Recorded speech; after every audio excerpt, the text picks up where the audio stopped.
Assalamualaikum warahmatullahi wabarakatuh. Halo semuanya, pada video kali ini kita akan membahas salah satu konsep fundamental dalam Object Oriented Programming atau yang biasa dikenal dengan OOP, yaitu encapsulation atau enkapsulasi. Enkapsulasi adalah konsep di mana data dalam objek dilindungi sehingga hanya bisa diakses atau dimodifikasi melalui cara tertentu. Yuk kita bahas lebih lanjut tentang apa itu enkapsulasi dan bagaimana cara mengimplementasikannya dalam PHP. Pertama, yang perlu kita bahas adalah apa itu encapsulation. Enkapsulasi adalah mekanisme untuk melindungi data dalam sebuah objek dari akses langsung atau perubahan sembarangan. Dalam OOP, kita menggunakan visibility modifier seperti private, protected, dan public untuk mengontrol siapa yang bisa mengakses atau memodifikasi properti dan metode dari objek tersebut.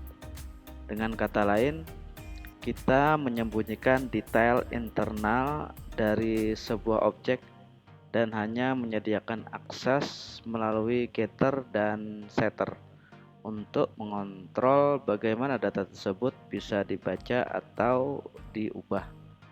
Untuk visibility pernah kita bahas pada video sebelumnya ya. Begitu juga dengan getter dan setter. Pertanyaan selanjutnya yaitu kenapa menggunakan encapsulation?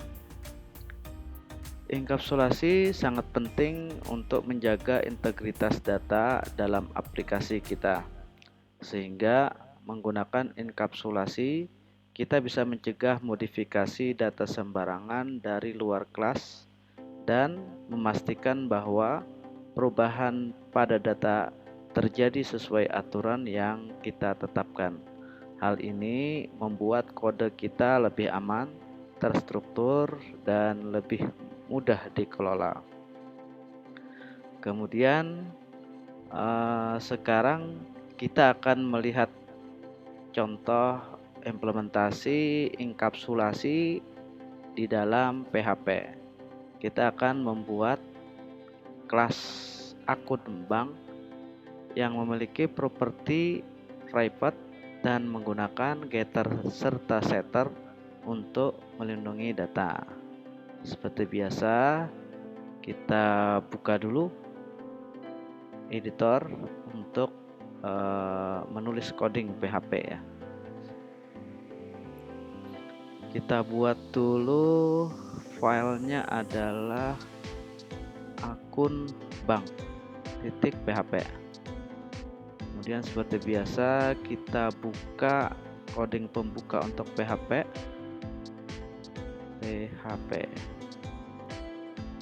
Kemudian kita buat kelas akun bank. Seperti biasa kita buat properti. Visibility-nya adalah private ya. Kemudian kita buat konstruktor.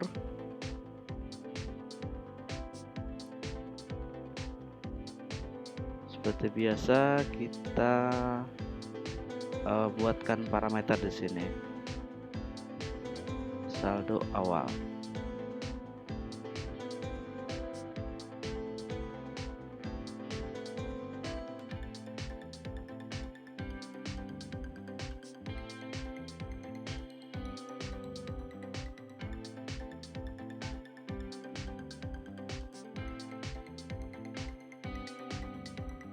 Sini masih kita belum buatkan ya setternya untuk merubah atau ngisi properti saldo ya. makanya masih ada tanda error di sini ya. Kemudian kita buatan getter untuk mengubah nilai saldo public function get saldo. Kita kembalikan nilai dari properti saldo. Kemudian kita buat setter untuk mengubah nilai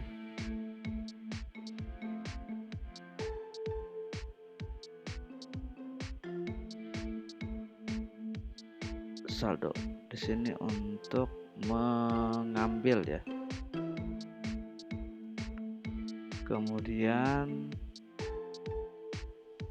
kita buat visibility public function set saldo. Di sini ada parameter jumlah. Kemudian kita buat validasi ya. Jika jumlah lebih atau sama dengan 0, maka di saldo isi dengan parameter. Kemudian jika selain itu, maka tampilkan pesan saldo tidak bisa negatif gitu ya.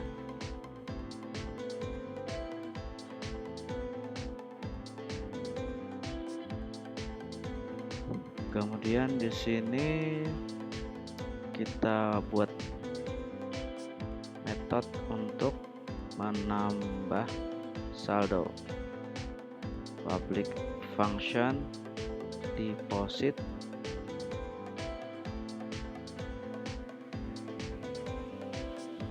dengan parameter jumlah.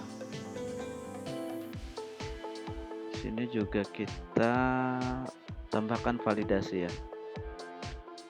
Jika jumlah lebih besar daripada 0, maka di saldo tambahkan dengan jumlah. Kemudian kita kasih pesan deposit berhasil.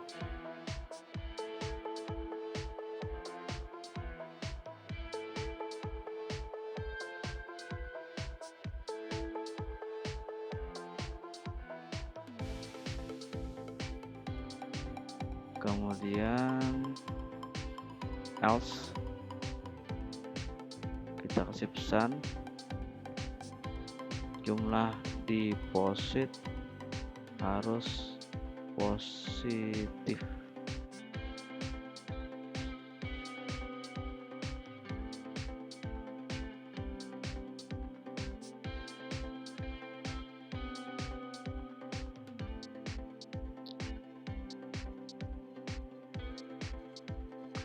Kemudian kita buatkan metode untuk menarik saldo public function tarik dengan parameternya adalah jumlah. Kemudian kita berikan validasi jika jumlah lebih besar daripada 0 dan jumlah lebih kecil atau sama dengan saldo,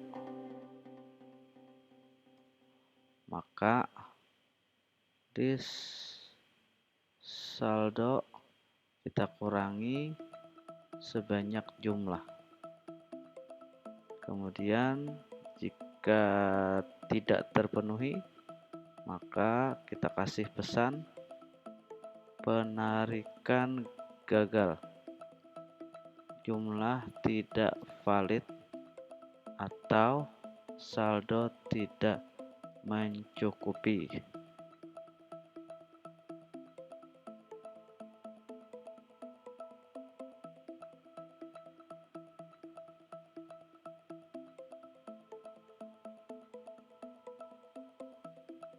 Kemudian kita membuat objek ya. Batas kelas akun bank dari sini sampai sini ya. Kemudian kita di sini membuat objek akun bank. Akun saya sama dengan new akun bank. Kita isi angka 5000. Kemudian echo saldo awal akun saya get saldo.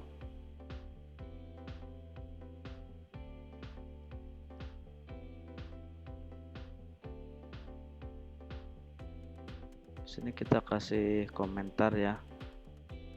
Mengakses saldo melalui getter.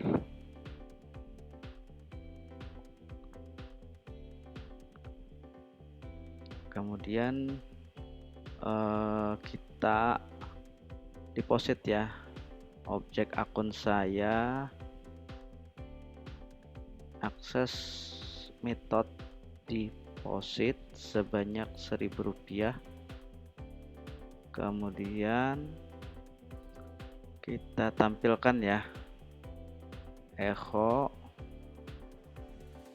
saldo setelah deposit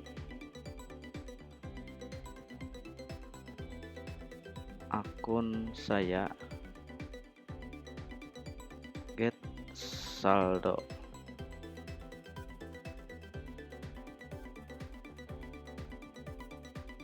Kita kasih keterangan juga ya.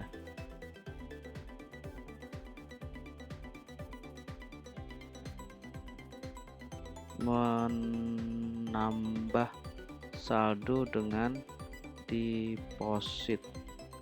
Kemudian di sini adalah menampilkan ya.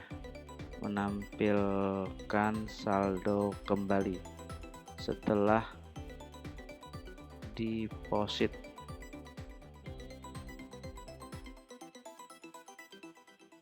Kemudian kita coba untuk melakukan penarikan ya. Akun saya akses metode tarik sebanyak 3000. Kemudian echo saldo setelah penarikan akun saya get saldo.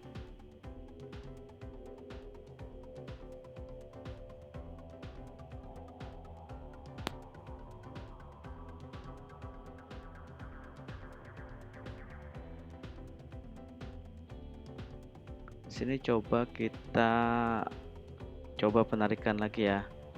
Mencoba penarikan melebihi saldo gitu ya. Akun saya tarik 5000.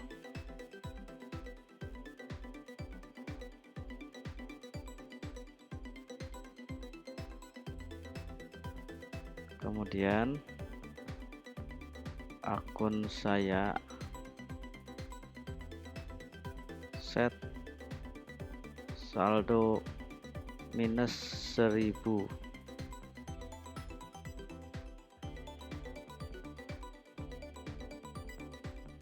Ubah properti saldo dengan setter yang tidak valid.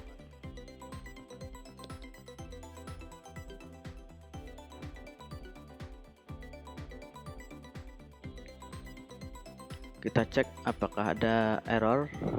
Tadi di bagian konstruktor ya ada yang error, sekarang sudah tidak error lagi. Kemudian coba kita jalankan ya. Untuk menjalankan,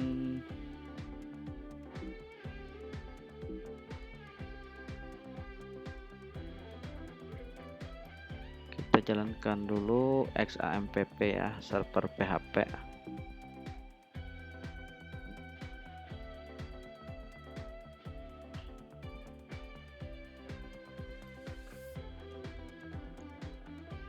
Sementara menjalankan server Apache, kita cek lagi.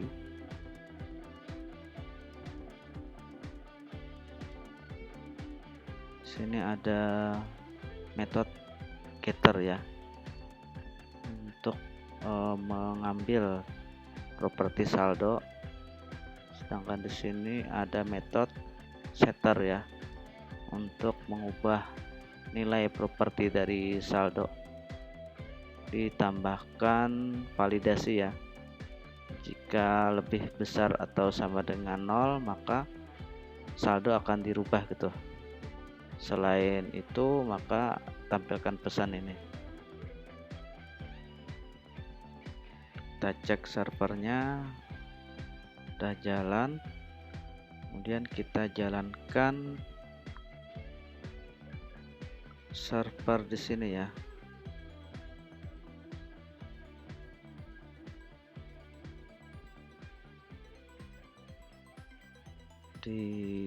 Di folder PHP sini kita jalankan servernya ya. Kalau tidak menggunakan script ini berarti kita menaruh codingnya itu, coding atau folder project itu di foldernya htdocs gitu ya.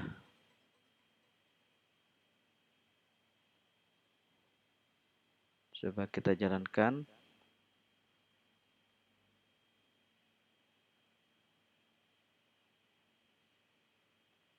Localhost 8080, kemudian nama filenya adalah akunbank.php. Saldo awal 5.000, kemudian deposit, saldo setelah deposit 6.000, kemudian ditarik ya, saldo setelah penarikan menjadi 3.000 ya, karena ditarik 3.000 tadi ya. Di sini tadi. Nah, sini. Saldo setelah penarikan 3.000, kemudian dicoba lagi untuk ditarik 5.000 ya. Ya Pak, muncul pesan penarikan gagal, jumlah tidak valid atau saldo tidak mencukupi. Kemudian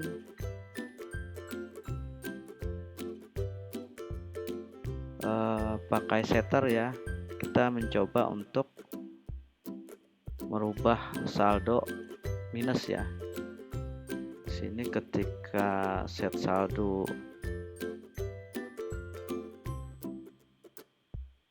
minus, saldo tidak bisa negatifnya. Pesannya di sini, saldo tidak bisa negatif.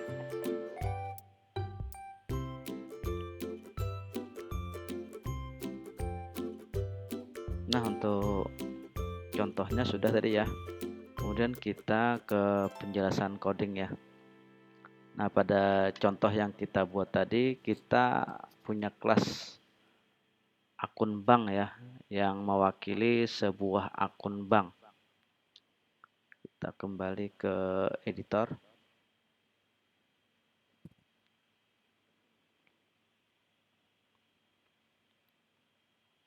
Properti saldo kita deklarasikan sebagai privat ya, privat, yang berarti tidak bisa diakses atau diubah langsung dari luar kelas itu. Namun kita menyediakan metode get saldo sebagai getter. Getter di sini maksudnya untuk mendapatkan nilai daripada saldo, dan metode set saldo ya sebagai setter untuk mengakses atau mengubah saldo dengan cara yang lebih terkontrol gitu. Selain itu kita punya metode ya deposit dan metode tarik ya untuk menambah dan mengurangi saldo. Deposit kita gunakan untuk menambah saldo, sedangkan tarik digunakan untuk mengurangi saldo ya. Tapi dengan kondisi tertentu yang sudah kita atur di dalam metode tersebut, ini memastikan bahwa saldo tidak bisa negatif atau berubah sembarangan ya. Jadi kita kasih validasi di sini ya.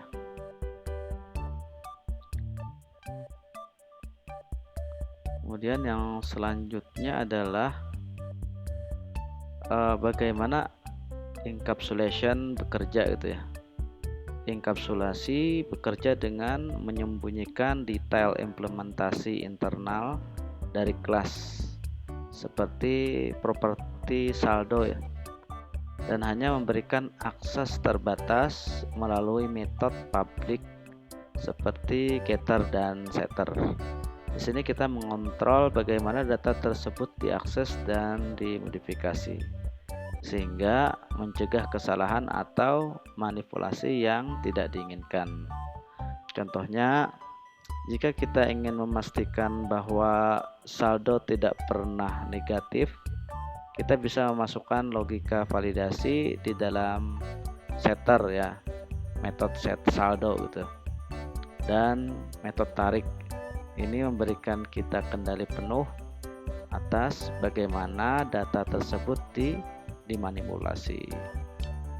Kemudian yang terakhir adalah keuntungan ya. Keuntungan enkapsulasi. Keuntungan utama dari enkapsulasi adalah keamanan data. Kita bisa memastikan bahwa data hanya bisa diubah melalui metode yang sudah kita tentukan, yang menjamin integritas data dan mencegah perubahan yang tidak terduga. Selain itu, enkapsulasi juga membuat kode lebih mudah dikelola karena setiap perubahan pada data harus melalui interface yang jelas, yaitu metode getter dan setter. Enkapsulasi adalah salah satu konsep penting dalam OOP yang membantu melindungi data dalam objek dari akses dan modifikasi yang tidak diinginkan.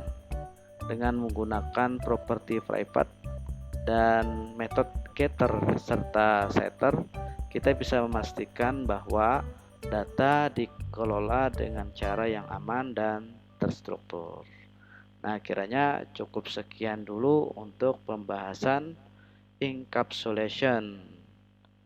Terima kasih sudah menonton.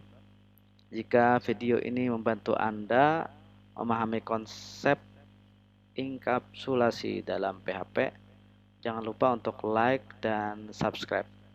Jika ada pertanyaan atau topik lain yang ingin dibahas, silakan tuliskan di komentar di bawah. Sampai jumpa di video berikutnya. Assalamualaikum warahmatullahi wabarakatuh.